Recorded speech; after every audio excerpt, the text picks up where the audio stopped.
Hello friends, मेरा नाम है शशांक सिंह और आप देख रहे हैं मेरा यूट्यूब चैनल।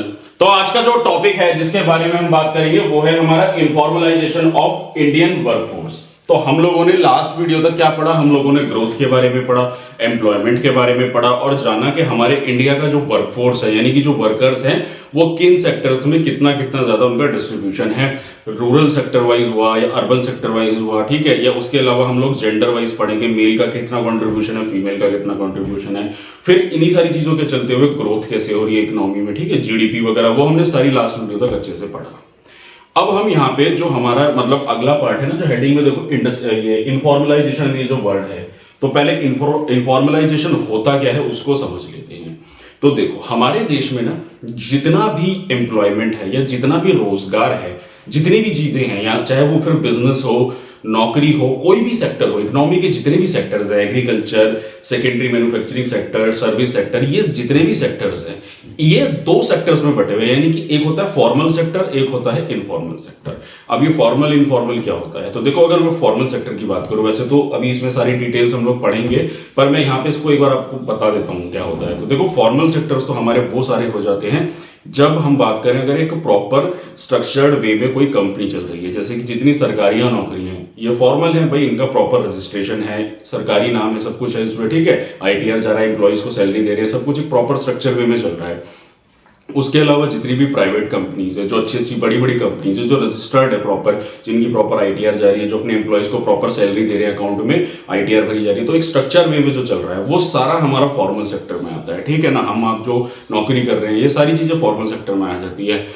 लेकिन जो चीजें इनफॉर्मल सेक्टर में आती हैं, जैसे कि छोटा तबका होगा, जैसे मान लीजिए कोई स्ट्रीट वेंडर है, ठीक है, कोई रेडी लगा रहा है, कोई सब्जी बेच रहा है, वो इनफॉर्मल सेक्टर में आ जाता है, ठीक है। अगर हम बड़ी बड़ी फैक्ट्रीज की बात करें तो वहां पे लेबर काम कर रहा है लेकिन उसको प्रॉपर सैलरी मिल रही है अकाउंट में, तो चलो वो तो फॉर्मल हो गया। लेकिन वहीं पे अगर कोई एक ऐसा स्ट्रक्चर्ड वे में कोई अपनी कंपनी चला रहा है जो इनकम को बचाने के लिए कैश में सैलरी दे रहा है, जो सरकार की नजर में नहीं आ रहा है, तो अगर हम मोटा मोटी बात करें इनफॉर्मलाइजेशन हो जाता है जहां पे जो ट्रांजैक्शंस हो रही है, सैलरी बढ़ रही है, वो सब सरकार के रिकॉर्ड में नहीं होती है ना, वो इनफॉर्मल सेक्टर में आ जाता है, ठीक है। तो हमारा जो टॉपिक है ना इनफॉर्मलाइजेशन, तो इनफॉर्मलाइजेशन पे हम लोग यहाँ ज्यादा फोकस इसलिए कर रहे हैं कि जो हमारा लेबर का कंट्रीब्यूशन है यानी कि वर्कर्स का जो कंट्रीब्यूशन है वो इनफॉर्मल सेक्टर में ज्यादा देखने को मिलेगा as comparative to formal sector. अब इसका नुकसान क्या है, इसका नुकसान ये है कि फिर सोशल सिक्योरिटी, फ्यूचर सिक्योरिटी, पैसे से लेके वो सारी चीजों में कहीं ना कहीं इसी सेक्टर में लॉसेस देखने को मिलते हैं। तो इसको हम डिटेल में इस वीडियो में हम लोग पढ़ेंगे, फिर उसके बाद मैं बताऊंगा क्या क्या चीजें, कैसा लॉस है और क्या क्या सारी चीजें को हम जानेंगे इस वीडियो में। तो चलो शुरुआत करते हैं। तो पहले इंट्रोडक्शन से शुरुआत करेंगे, overview, objective of development planning. तो क्या थी हमारे देश की जो डेवलपमेंट प्लानिंग जो चली थी प्लानिंग कमीशन के तहत, since India independence the goal has been to provide decent livelihood through industrialization, transitioning surplus agriculture workers to better paying industrial job। अब क्या था कि भाई देखो जब देश आजाद हुआ था तो इंडस्ट्रियलाइजेशन होना शुरू हुआ था, लाइसेंस राज हम लोगों ने पढ़ा था ना स्टार्टिंग में। तो जब बड़ी बड़ी इंडस्ट्री सेटअप होंगी, जब बड़ा बड़ा इकोनॉमिक डेवलपमेंट होगा तो लोगों को रोजगार मिलेगा। अब लोगों को रोजगार मिलेगा तो फॉर्मल सेक्टर की तरफ लोग मूव करेंगे, एग्रीकल्चर से थोड़ा चलो बाहर आएंगे, क्योंकि एग्रीकल्चर सेक्टर भी हमारा इनफॉर्मल सेक्टर में आता है। अगर आप एग्रीकल्चर सेक्टर को देखोगे तो वहां भी सारा का सारा इनफॉर्मल है, स्ट्रक्चर्ड वे में कुछ भी नहीं है आज भी, इसलिए वो इसको हम इनफॉर्मल सेक्टर में काउंट करते हैं। तो होता क्या है कि लोगों को रोजगार मिलेगा, अब रोजगार मिलेगा तो यहाँ पे सैलरी मिलेगी, लोगों को प्रॉपर एक स्ट्रक्चर वे आएगा, लोगों को पेंशन मिलेगी, ठीक है, प्रोविडेंट फंड इकट्ठा होगा, ग्रेजुइटी इकट्ठा होगा, तो वो इंसान के फ्यूचर का भी फायदा होगा। लेकिन हुआ क्या है यहाँ पे, सिचुएशन क्या है, despite over 70 years of plan development, more than half of India's workforce still rely on agriculture. इसके बावजूद 70 सालों में, 75 सालों में भी, देश आजाद होने के इतने डेवलपमेंट के बाद भी जो मेजर वर्कफोर्स है, क्योंकि हम लोग किस पे काम कर रहे हैं, एम्प्लॉयमेंट पे काम कर रहे हैं। इकोनॉमी का जो मेन टारगेट है वो एम्प्लॉयमेंट है कि हर इंसान को बेटर रोजगार मिलना चाहिए। देखो रोजगार मिल जाना ही सफिशिएंट नहीं होता है, रोजगार के मिलने के साथ साथ उसकी सोशल सिक्योरिटी का भी तो फायदा। अगर मान लीजिए किसी इंसान की नौकरी करते करते मृत्यु हो जाती है तो उसके बाद उसकी फैमिली का क्या होगा। अगर सोचो अगर वो एक स्ट्रीट वेंडर है जो अपने बच्चों का, अपने परिवार का घर चला रहा है और उसका अचानक से डेथ हो जाती है किसी कारण, तो उसके बाद उसकी फैमिली का केयरटेक कौन होगा। जैसे सरकारी नौकरी की बात करें तो सरकारी नौकरी में क्या होता है, अगर डेथ हो जाती है फादर की तो उसकी जगह बेटे को, उसकी वाइफ को नौकरी मिल जाती है, या फिर उसके अलावा जो अगर नौकरी भी नहीं मिल रही है तो अच्छा खासा कॉम्पेंसेशन मिल जाता है लोगों को, ठीक है ना। प्राइवेट जॉब में भी चलो सिक्योरिटी सरकारी के मुकाबले उतनी नहीं होती है, तो प्राइवेट जॉब में लेकिन ये होता है कि एटलीस्ट जो प्राइवेट जॉब में क्या होता है कि लोग अपने वैसे बेनिफिट्स लेके रखते हैं, LIC हो गया, हेल्थ इंश्योरेंस हो गया, बाकी चीज़ों से कॉम्पनसेट हो जाता है वो चीज़ें, ठीक है ना। तो वो सारी चीज़ें फैक्टर्स वेरी करते हैं। लेकिन जो एकदम ही इनफॉर्मल सेक्टर है उसमें क्या होगा, तो उसमें ये सारी चीज़ों की सबसे बड़ी समस्या होती है, सोशल सिक्योरिटी नहीं होती है। और इनफॉर्मल सेक्टर में सबसे ज़्यादा वर्कफोर्स है आज भी, इन 70-75 सालों में, देश आज़ाद होने के बाद भी इसी सेक्टर में सबसे ज़्यादा वर्कफोर्स है। तो कितना परसेंटेज है, वो सारी चीज़ें भी इसमें मैं बताऊंगा आप लोगों को, ठीक है। तो इसी की वजह से तो बेसिकली क्या है, तो कारण क्या है इसका। अब हम लोग यहाँ पे ये आते हैं कि देखो ये सारी चीजें मैंने आपको बता दी कि भाई ये समस्या है, इसका कारण क्या है, क्या ऐसी समस्याएं हैं, क्या ऐसी सिचुएशंस है जिसकी वजह से ये जो इतना बड़ा गैप देखने को मिल रहा है, यानी कि इनफॉर्मल सेक्टर में लोग ज्यादा इंडल्ज हैं। तो उसका सबसे बड़ा कारण आता है हमारा एम्प्लॉयमेंट क्वालिटी, यानी कि जो रोजगार है उसकी जो क्वालिटी है, क्या lake of basic benefit like maternity leave, provident fund, gratuity pension. यानी कि अब हमारे देश में क्या है ना, वही अभी जो मैंने बात करी कि एम्प्लॉयमेंट तो है लेकिन क्वालिटी ऑफ एम्प्लॉयमेंट नहीं है, क्वालिटी ऑफ एम्प्लॉयमेंट नहीं है। यानी कि जो जितना भी सेक्टर है इनफॉर्मल सेक्टर, इसमें मैटरनिटी लीव, पेंशन, बेनिफिट, अभी मैंने जितनी भी बातें करी वो सारी चीजें अवेलेबल ही नहीं है, ठीक है। तो ये अपने आप में एक बहुत बड़ा चर्चा का और चिंता का विषय बनता है हमारे देश में, ठीक। उसके अलावा दूसरा पॉइंट आता है हमारा workforce received lower salary compare to public sector. अब ये भी एक बहुत बड़ी समस्या है इनफॉर्मल सेक्टर की। अगर हम लोग बात करें तो उसमें सैलरी अच्छी नहीं है, ठीक है। ये तो चलो स्ट्रीट वेंडर हुआ, ये मैं छोटे तर्क की बात कर रहा हूं, लेकिन आज भी काफी सारी ऐसी प्राइवेट कंपनीज हैं जिसमें अच्छी सैलरी नहीं मिलती है एज कंपेरेटिव टू सरकारी नौकरी, ठीक है। जिसकी वजह से क्या होता है, इंसान जो है इनफॉर्मल सेक्टर में जो है पिछड़ रहा है, इसलिए लोग सरकारी नौकरी की तरफ ज्यादा भागते हैं। मैंने ये बात अपनी लास्ट वीडियो में भी बताया था कि जो सरकारी नौकरी है और जो प्राइवेट नौकरी है दोनों में जो है इनकम का बहुत ही ज्यादा गैप है। प्राइवेट नौकरी में जो है इनकम का जो है डिस्ट्रीब्यूशन ही बड़ा स्ट्रक्चर्ड वे में नहीं है, जिसके कारण क्या होता है कि सरकारी नौकरी की तरफ बच्चे फिर ज्यादा भागते हैं। ये एक सबसे बड़ा मुद्दा हमारे देश में बन जाता है।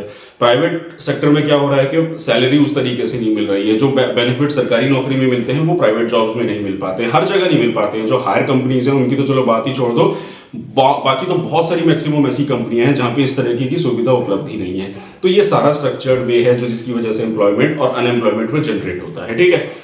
अब आते हैं हम लोग फॉर्मल और इनफॉर्मल सेक्टर्स कौन कौन से होते हैं। तो देखो फॉर्मल सेक्टर्स में तो मैंने बताया आपको, पब्लिक सेक्टर हो गया यानी कि सरकारी कंपनियां हो गई, प्राइवेट कंपनियां हो गई, मोर देन 10 वर्कर्स, और large company and government jobs. तो बेसिकली फॉर्मल सेक्टर्स वो हो जाते हैं जहां पे 10 से ज्यादा एम्प्लॉयज हायर कर रहे होते हैं, ठीक है।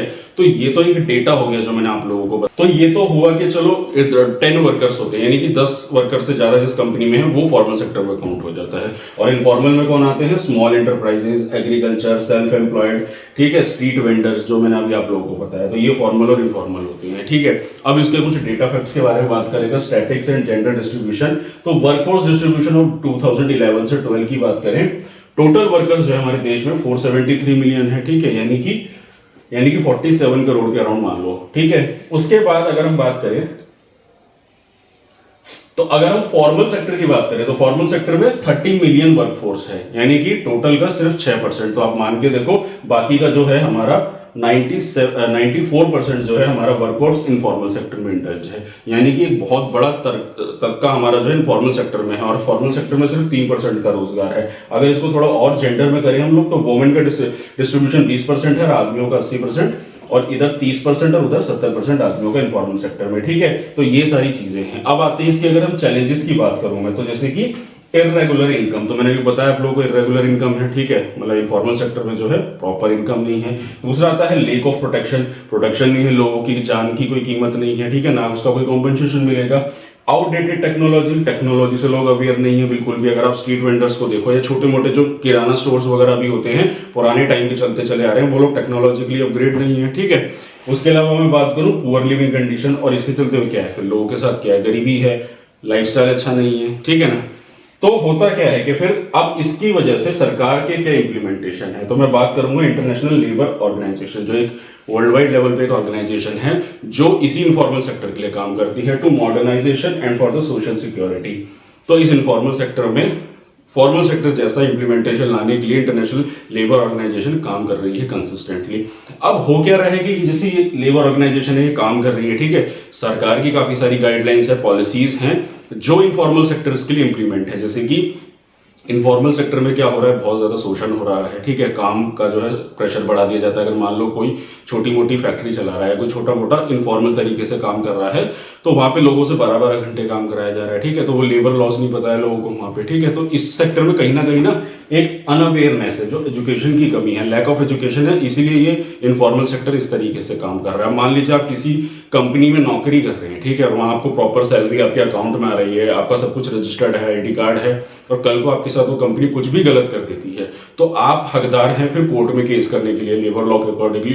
तो आपके पास क्या है, आपके पास सारे एविडेंस हैं, आपके पास आईडी कार्ड है, आपके पास सैलरी स्लिप है, सब कुछ है, आप कोर्ट में केस कर सकते हो उस कंपनी के खिलाफ। वहीं पे अगर आप उस कंपनी से सैलरी ले रहे हो कैश में, आपका आईडी कार्ड नहीं, सिर्फ आप नाम के लिए वहां पे नौकरी कर रहे हो, तो कौन कोर्ट आपका फिर कागज ही नहीं होगा तो आपका कैसे सुनेगा वो, ठीक है। तो वो इनफॉर्मल चीजें हो जाती हैं।